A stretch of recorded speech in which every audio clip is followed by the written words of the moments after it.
abangani nabangane lapho sikhulume zabantu yabe sekudwini ekudwini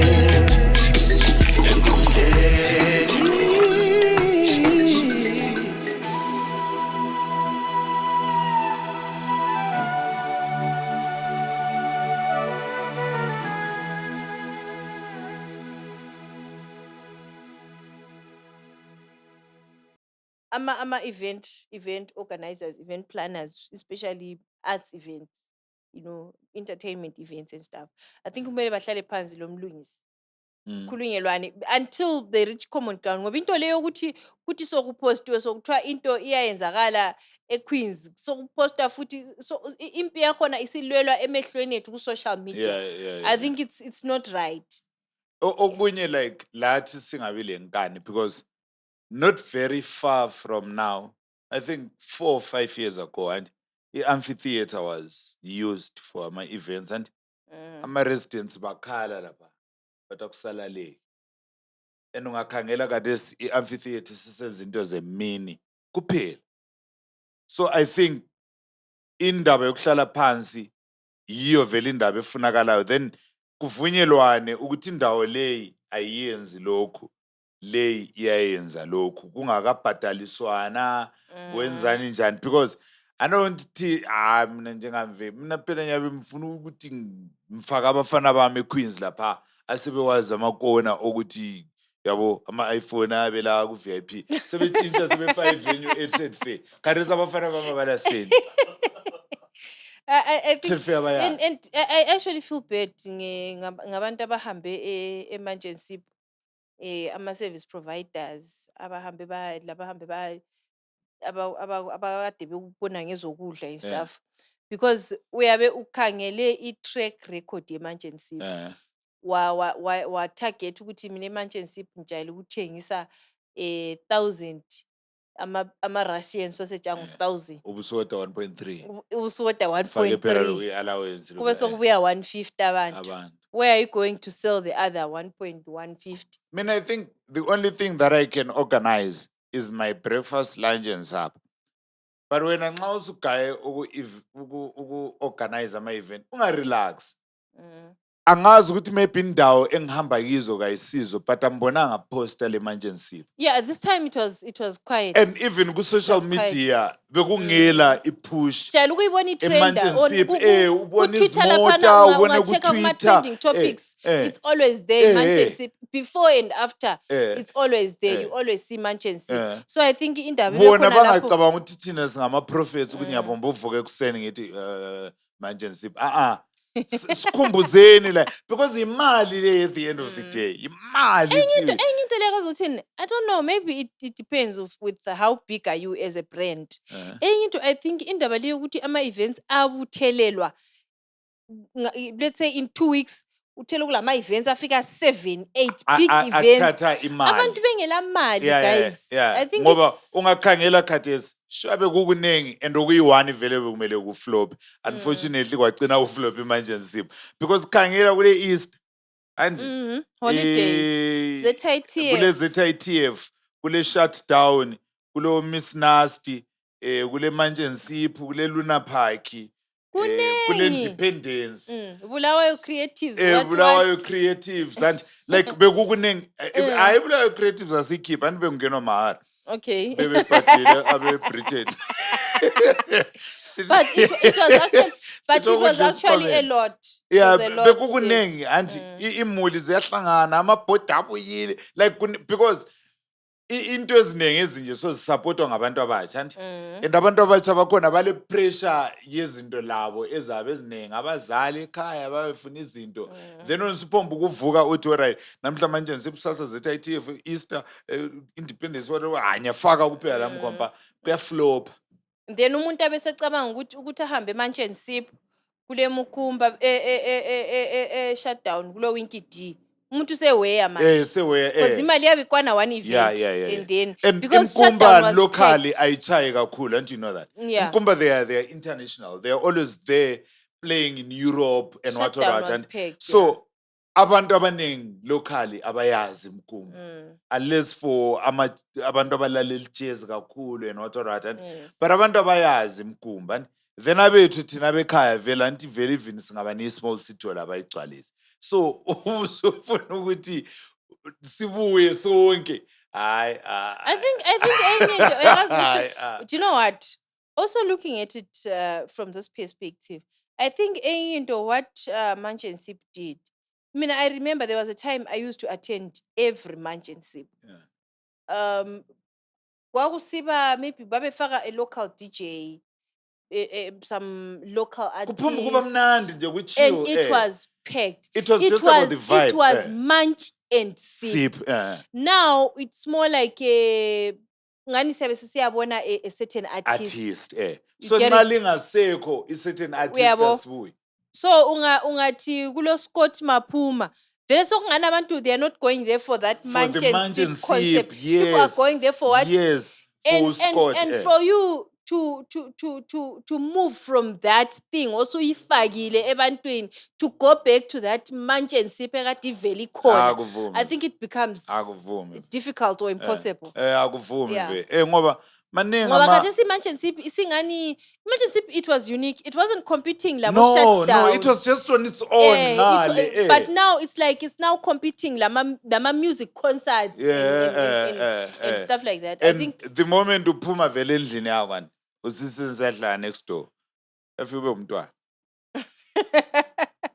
Yeah. Next door. so I think I don't know. I'm just hoping ukuthi the next one is about right. Manje kunzima ukuthi nxa usuke wawa uvuka uzithintithe then ubuyele ngespeed obuvele ukugijima ngaso. Kanti bona incwadi yabo bathi problem inga. But indaba ise ku conflict yabo le council. Le cancel. Ukuthi ye affect even the planning and stuff like that.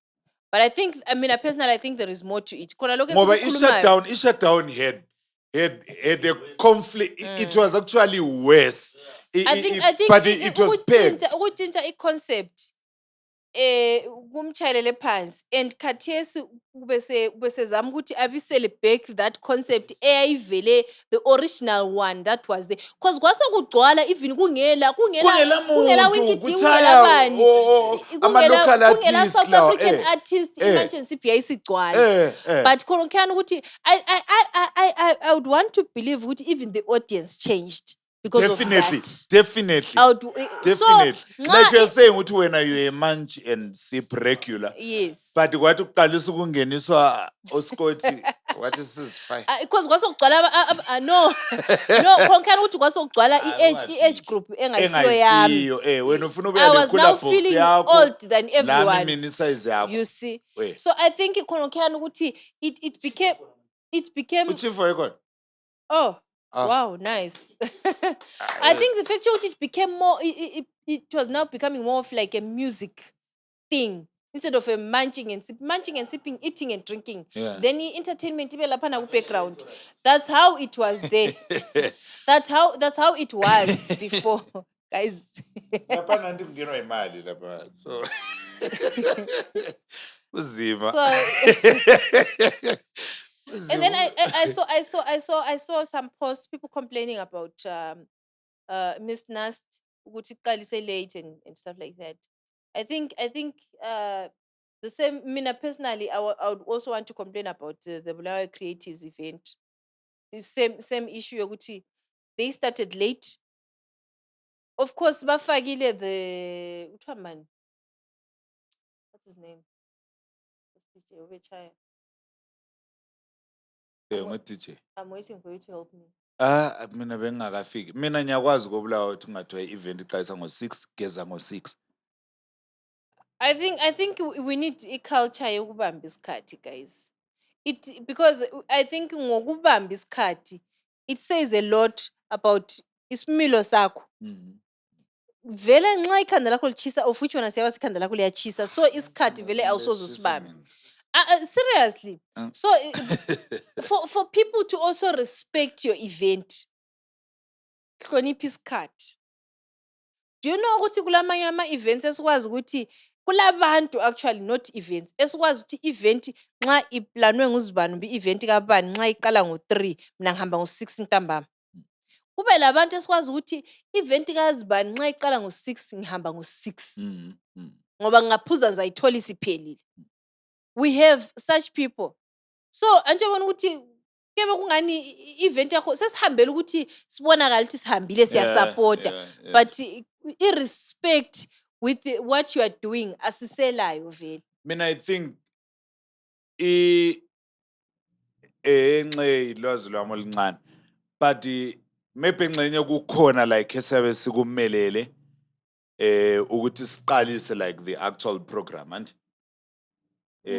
no I'm just assuming ukuthi maybe thina sesikwazi ukuthi siqalisa ngo6 but kulabantu maybe sifuna uba showcase or because nxa beplana they usually say event eqalisa ngo6 then ama headliners ethu aqalisa ukuperforma ngo7 and abangasijayeli so asibeni maybe andikhwampana ngeslot swalesiya I could have loved instead of ukuthi kuchaye uDJ kuchaye inkuthu zethu ezigcweleyo ezithi zona ziyancitshwa ama platform because okwenza kuzisusize kakhulu ukuthi uyafika and then akulalutho and suhlezi sumelele plus you know what sumelele so kule audience eka DJ yikho phela ngikutsho le audience engalandanga i-house whether i-deep house or whatever abalande live music you have to know your audience yabo and mina afuna uqamba amanga ibulawa creatives event the fact ukuthi ngahlala 1 hour kuchaya uDJ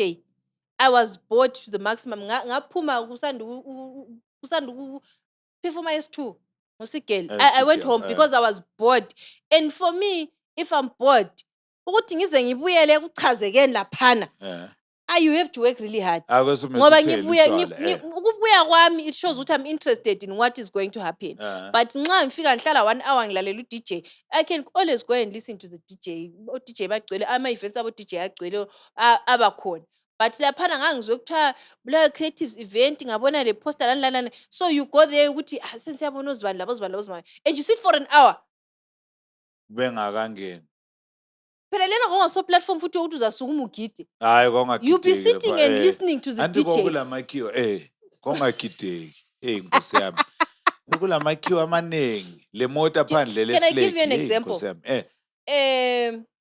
have you ever attended i-function kaVusa Mkhaya yeah once hamba late ku-function kaVusa Mkhaya ithola isiphelile uyatufika bephuma uyabo have you ever attended comedy kaGeneral Leslie hamba late bo so you know what I think now because for example uGeneral Leslie lo Vusa Mkhaya nxa umuntu esekwazi ukuthi ngale ngiyafika ngo-6 kona kuthiwa ngifike ngo-6 ngiyafica event siphakathi people will always come on time because you have a track record of being punctual but laphana mina ngazi ukuthi laphana iproblem isuka ibe ngaphi lapha because amakhiwa phela bemanengi lapha and amakhiwa betshela isikhathi esiyiso abuye ngesikhathi into yabo phela thina sitshela isikhathi bekuyinto yabo phela amakhiwa lawa you guys so bona baro so asomuntu omnyama ongakwazi but anyway into yamahara so bare bekugcwele but into ezayenza ukuthi next time abantu bangayina le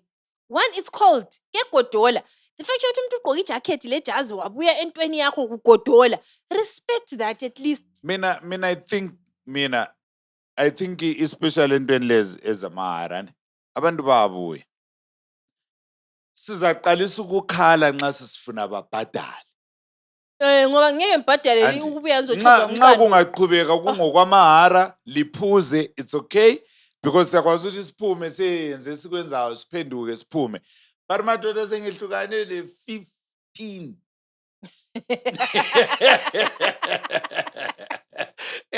kube semphuzelwa nge-hour hayi so okuyinto kwakhona sabe singakunanzelela ukuthi akusi-affecti khonapho kasi-affecta phambi kwakusasa because i-audience yamahara ayilandaba but i-audience ebhadalayo iyananzelela into ezinjalo mani so ungakhangela kulama-artist amaningi laphana agcine engalalelwanga lapha lama-artist amaningi ukuthi because kuyabe sokuphumile abantu abale order wasala thina hayi thina sihambile shem. Khathesi and the crowd And there. thina siphu. I heard someone saying you're a good crowd. Guys, stop lying. The crowd there was horrible. Indaba. Because the speakers we had, was it the ambassador okhulumileyo? Guys, nxa kukhulunywa lisuke emakhaya njani kade? Nxa kukhulunywa Right. uyathula ulalele. Problem. That guy was no. struggling to even raise his voice ngoba uyazi ukuthi umsindo akade lapho and it's not like ukhulume ewasikhathi eside. It was for a very short time. You can't just shut your mouth for just 5 minutes No. and listen. Ispeech kwakumele sibe an hour before singakadakwa. No. Baphuza bona nge-hour sanatha sadakwa wena usufuna ukufaka ispeech ngesikhathi omele kuperform umuntu. Ispeech because ispeech kwakumele sivule. Ama-drinks thina sithe ngifika mina ngo-5 ama-drinks abengafakwa lapha afakwe just after. Sibuye So wena sibuye sinathile kuyafana phela noma ngabe besingakadakwa besase kumuthi ukuthi sizahlala phansi anti ngayikhuluma into leyimvele enkani. Ngathi ungafaka ukokotsha ubususithi nihlale phansi nilalela kuvuma. So lina lifaka uDJ Olalong. Ngangena mina kumuthi yegroove. Sufuna nihlale phansi nilalela ispeech sesikhiwa. hayi yazi ukuthi ngitshela abantu babofunda ukuba lobuntu. Hayi no. Abantu babofunda ukuba Lingasola abantu kakhulu vele. Just close your mouth and listen to what Akukhulunywe ngesikhathi sokukhuluma. uyazi ukuthi ukhuluma njalo Leslie. Let me tell you one point. The majority of people that were there were artists. Sizafika ku-event yakho uwawame sibanga umsindo. How are you going to feel? I-event yami ebingeyokukhuluma mbingeyokuhlabela. Even njengawe wena. Mina wonke umuntu obuya ku-event yami uzolalela. Akula katali, akula ma-drums. Umuntu uyakwazi ukuthi laphana ngiyahlala nilalela. But laphana sikhamba besile vibe yabo mahlabi yabo sigele yabo A-Safe. So you couldn't just listen for 5 minutes. Yes. Hayi kusho ukuthi vele awula ma-manners, awula discipline. Asondaba yama-manners. Yes. Thina silanda ukuzogida la kufana ukuthi ebhawa sokuthiwa umnikazi webhawa sefuna ukusi-address. Si-addresswane ebhawa. That was not a bar, guys. What was that? That was not a bar Thina sikhamba setup. laphana kuzange kufakwe anyway ukuthi kuzaba le speech sika-ambassador. Kwakuthiwa siyalalela i-music yama-creative artist awukobulawayo. Sifika besifuna ukulalela i-music. Yena sathathi mayisefuna ukukhuluma. So le music yakho belingalalelanga phela. Hayi music besilalele. Ungakhangela besishama singalong because music vele ngiyama singalong ngakhuluma la siyakhuluma. And umfana lona ngathi hey let sithi hey and but esawe speech hayi mina abantu ambasola and asibeni kwazini ukuthi lokhu ngokwani. Nxa ufuna ukubiza abantu ukukhulumela abatshela ukuthi amfu ukukhuluma labantu ngaqeda ukukhuluma labantu sizahlabela. Sibuye sikwazi ukuthi hayi siza address. Okay, so can you address us about the missing $20,000 fire services department? Wena zingaki imali ezimissing. So imali lena ila trace like Imali ezimissing izingaki. sesikhuluma ngesitshelwe ngayo thina. Anti le ngesiyaziyo. Because in most cases ungezwa kuthiwa kushotakala 20,000 liters. I saw 20,000.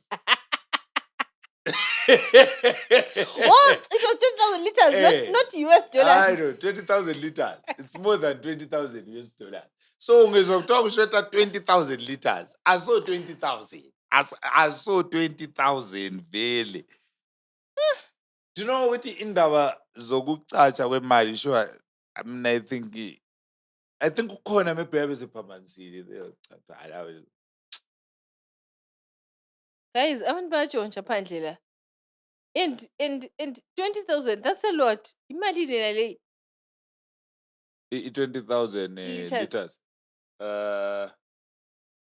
Singafika ibo 35,000. Somewhere there. Yo. I think. And yeah. Singafika ibo 30,000. Imali eshota. Mina imessage yamba fethu. Ngiyacela bakithi. Xa lishape lamagebhu ngicela lami limbone. Thina ba-advocating ukuthi amasela abotshwe Bone wena bakithi. u-advocate-ela ukungena. Awabotshwa phela. But this one is a public issue. So Eh. they might be arrested. Hopefully. Because nxa sokunje so and people are following up. We're actually look esikhangele so silinde No, ukuthi people sizwe. don't follow up. People forget very quick. But lay this one. Khathi eswani next week kule boss. Sesisikhohliwe 30,000 US. Sesichinga ngokuthi u-Arthur akavalanga kuhle. Vele avele asiphuze ukukhohlwa, asiphuze. Khathesi 20,000 ichurch 20,000 zi.